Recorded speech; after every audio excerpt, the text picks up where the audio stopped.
Welcome to NBAF Reimagined, where every week we bring you some of the most compelling movers and shakers within Atlanta's art scene.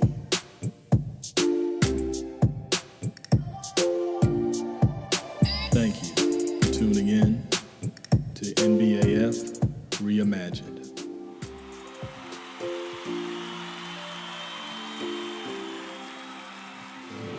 My name is Horace Imhotep. I am a professional artist in Atlanta and a clothing manufacturer. We design here and manufacture in Los Angeles. I ended up going to school here at Morehouse. I came here more so for the culture. At the time, there's a lot of my brother, actually, I dropped my brother off at Morehouse when I was in Cleveland.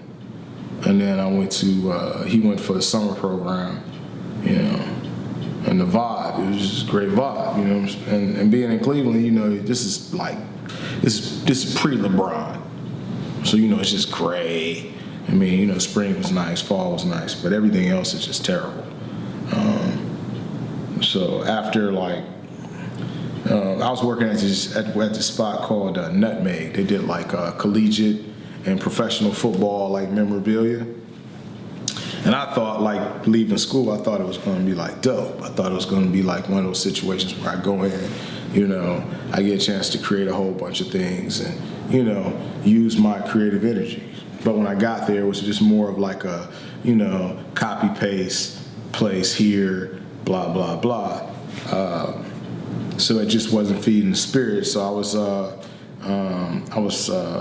shadowing one of the guys that had been there for almost 15, 20 years. This cat was he's gonna show me the ropes and everything. And I'm young. So when I went to college, I was 16. Literally, I was mid 16. So when I got to Cleveland, I was really young. So I was shadowing him and. He invited me over to dinner. Now, I've been trying to avoid this dinner forever. So I go, I talked to my parents. They were like, yeah, you should go to the dinner, blah, blah, blah, blah, blah. So I get there, right? And walk in. His wife's in the kitchen. It was decent. It was a decent home. It wasn't really that great. It was 15 years. I'm like, this should be a nice home. It was nice, but it wasn't, 15. I'm a kid. You look it through a 15-year, through a kid's scope, you're like, man, I'm expecting to see Birdman, or whoever was the Birdman at that time. So his wife comes out, and I'm like, man. So I'm gonna be in this house, I'm gonna be married to her if I'm here for 15 years. So I went home, it's like, yeah, this is not it. That Friday, had a couple drinks, had a couple more drinks, and I started having flashes of my life as a kid, and I'm like, man, oh hell no, I'm not gonna be married to her, and I'm not gonna be there for 15 years. Time for me to do something different. I didn't want to go back to Michigan because at the same time, if you go back to Michigan, it's pretty much a pace that you're on. The pace is usually you get a corporate gig.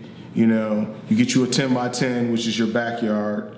You might be in a nice area, whatever it is, but at the end of the day, most of your memories are made in that backyard. So I was like, I need to waste my time constructively. So then I applied to Morehouse. So I came to visit Morehouse. When I got to Morehouse, I ran into this cat named Levy Mills. And at the time, Camille Cosby was on campus, and I was just walking through the life drawing studio, which is where Levy Mills was. He was the head of the department at the time.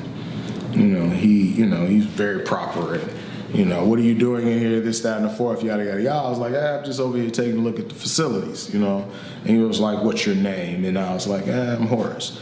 So he was like, he was like, so what do you do? I was like, man, I draw, and he was like, well, I'll be the judge of whether you can draw or not.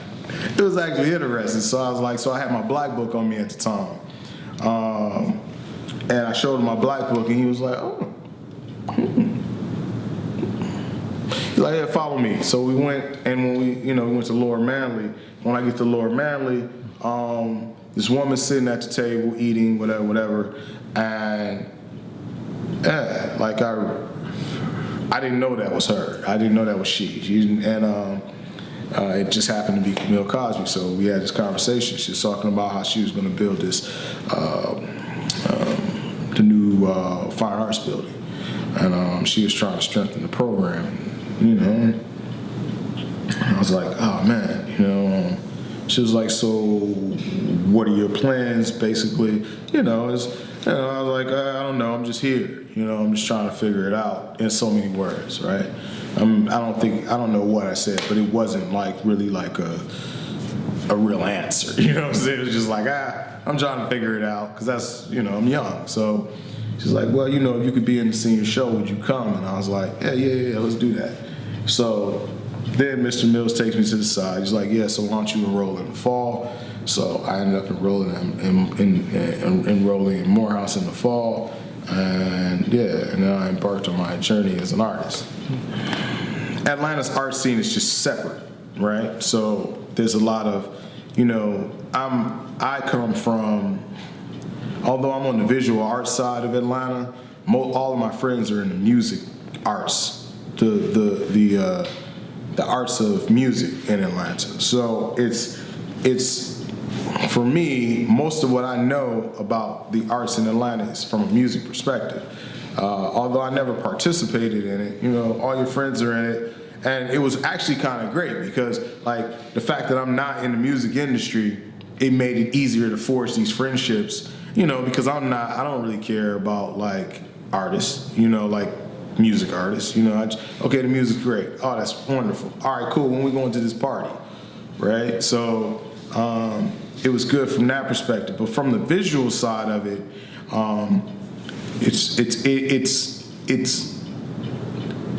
it's pockets, right? And those pockets don't connect.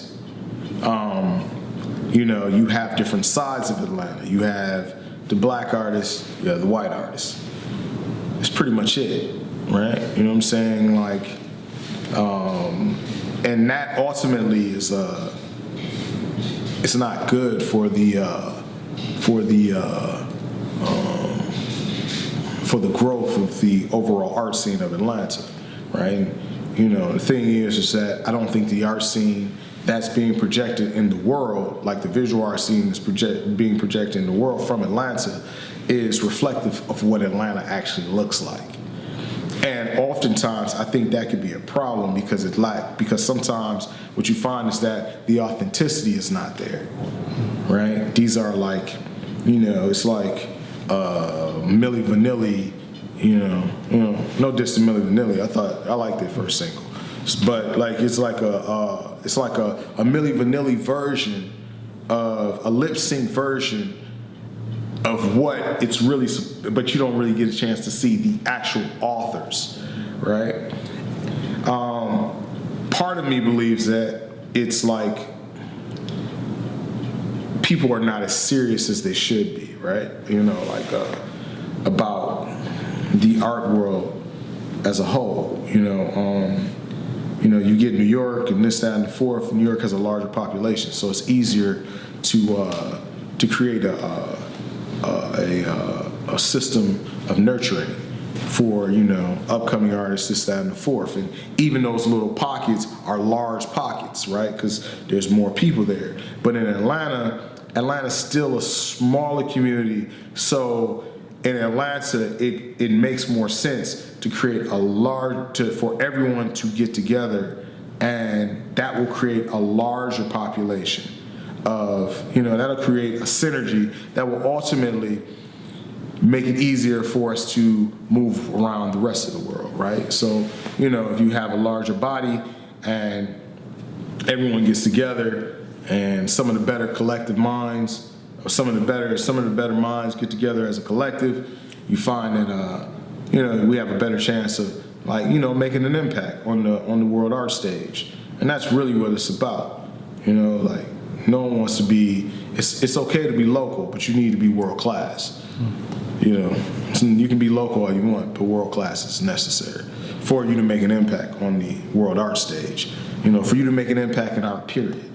You know, so with art in Atlanta, what I've seen is you have people that have genuinely good intentions, right? And they really believe that, you know, they really have this belief system that if we put this together, this together, this together, that we can also ultimately forge this front that could ultimately, you know, be as impactful as the music industry in Atlanta. And I agree wholeheartedly. But the thing is that trying to convince these pockets that have grown accustomed to being like, because in these pockets there's always like one or two people that are the big fish in that pocket. Not in the city, but in the pocket, right? So they're the big fish in that pocket.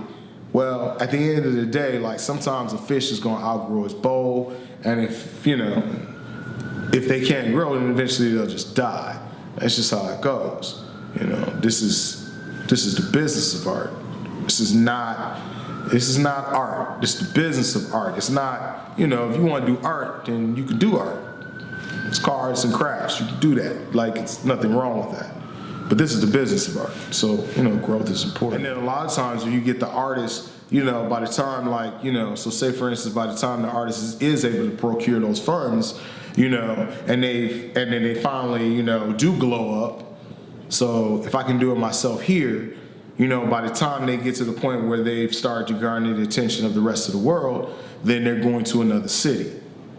And they're partnering up with those people in those larger, you know, in those larger art communities. And then at that point, Amy Sherrill was here. She was here. Anja Bear was here. You know, like, so the thing is that at the end of the day, why'd they leave? Those are questions that you have to ask, you know, like, you know, at the end of the day, like, you know, she's definitely making strides to be one of the most notable artists of our time. You know, why is she not here? You know, I'd make the argument that, yeah, the support system just wasn't there, you know? And who knows, like with me, you know, at the end of the day, I'm an artist, and as far as my career is very young, but it's moving at a certain rate. And at that point, eventually, at some point in time, you know, things will grow past the point of what do I do now, right? You know what I'm saying? Like, I have a different plan than a lot of the other artists, but at the same time, because I come from a because I come from a clothing background, so, you know, a brand background, so I see things a little bit different. But at the same time, scale is very important. And no artist, if you're an artist and you're not thinking about scale, then you're gonna have problems. You know, your star will start to burn out if you're not thinking about scale. It's always like always forward. What's next? What's next? What's next? What's next? What's next? How do I get here? How do I get there? How do I get here? How do I get there? Those building blocks are ultimately, those are important. But those are important for legacy. But then those are important because at the end of the day, you know, there's ancestral connotations to this too. You know, like at the end of the day, excellence is part of this. You know what I'm saying? Your ancestors, you know, they've given a blessing. You know, they gave you a gift. You're supposed to take that gift and you're supposed to stretch it out as far as you can go. So I have a solo show that I'm going to do in Atlanta on March 6th. It's going to be at Wish. And it's the Wish is reopening their boutique, and they've enlisted the skills of this guy named Ronaldo. Ronaldo is I'm not going to say a celebrity stylist. I want to say he's a creative mind that helps steer music artists in certain visual directions, right? To enhance what it is that's already there. He has become the creative director for Wish, and I would like to think, based on our conversations, that he's going to try and turn Wish into the next Colette, which Colette was based in Paris. It's an amazing story. It was like a new version of Harrods. So I think Ronaldo, in his place, I think he'll be able to make that possible. So I'll do a show there. It'll be my first solo show in Atlanta, Georgia. It's important that, I love Atlanta. So Atlanta to me is like Harlem. So I'm going to do a show in Brooklyn in May. I think end of May, late April. But I think it's imperative and important that I do something in Atlanta before I go anywhere outside of, before I go anywhere. I became a man in Atlanta, right? So I've been in Fort Lauderdale, Miami, Cleveland, New York, and back here. Not back here, but here, So I think it's imperative. I think even all of the artists in Atlanta, even if you're a visual artist and you branch out and you leave Atlanta, I still think there's always something that you should always do for the city of Atlanta, because I think it plays to this being Harlem, and it's just like Harlem. Everything about Atlanta is like Harlem, outside of the writers and things of that nature. But you do have writers here. You do have creative minds here. You do have people doing certain things at certain levels. You do have activists here doing things at certain levels. So you do have excellence here. So at the end of the day, I felt like it was important as an artist that's striving for excellence to do something in Atlanta for the city of Atlanta. And then after that, I usually just take the shows, 1, 2 at a time. Keep painting, and just keep growing, the goal is, for me, my goal is I'll probably, I'll be in the Smithsonian at some point, the Walker, I want to do something at the Broad, I want to do something at the Louvre. These are all goals, these are things that will happen, it's just a matter of when. I'm not playing with this art shit. Coming, it's just what it is. You gotta, it's a contact sport, right? So so that's the next goal. Just these 2 shows, make sure that these 2 shows speak to, who I am as an artist, make sure that the integrity is there, the voice is pure. And then everything else will work itself out. Be surprised, a lot of times when that momentum starts, man. You know what I'm saying? Last year I did 2 shows. I was planning on doing more, but at the same time, I didn't need to do more. I think at the end of the day, I did what I was supposed to do, right? I think the energy worked out the way it was supposed to. The universe has a way of, I have my plans and the universe guides, And it's everything's on ancestors, That's how I move, So whatever's next, it should be dope.